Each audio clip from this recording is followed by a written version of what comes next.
உலகின் மிகப்பெரிய நாடுகளில் ஒன்றான இந்தியாவில் மக்களவைத் தேர்தலுக்கான நாள் நெருங்கி வருகிறது. இதையொட்டி தமிழகத்தில் நடைபெறவுள்ள நாடாளுமன்ற தேர்தலில் இந்திய தேர்தல் ஆணையம் 100% வாக்குப்பதிவை வலியுறுத்தி பல்வேறு கட்ட விழிப்புணர்வுகளை ஏற்படுத்தி வருகிறது.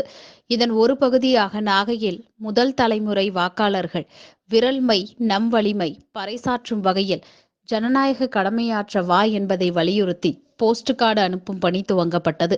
வெளிப்பாளையம் தபால் நிலையம் முன்பு நடைபெற்ற இந்நிகழ்ச்சியில் முதல் தலைமுறை வாக்காளர்களுக்கு மடல் எழுதிய நாகை மாவட்ட வருவாய் அலுவலர் பேபி 100க்கும் மேற்பட்ட முதல் தலைமுறை வாக்காளர்களின் விலாசத்திற்கு அஞ்சல் அட்டையை போஸ்ட் பாஸில் செலுத்தி அவர்களுக்கு அனுப்பி வைத்தார்.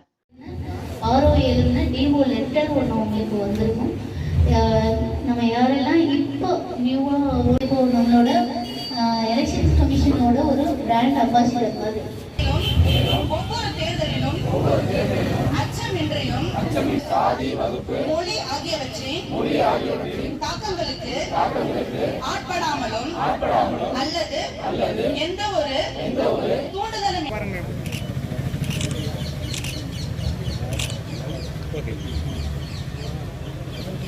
கொடுத்துட்டே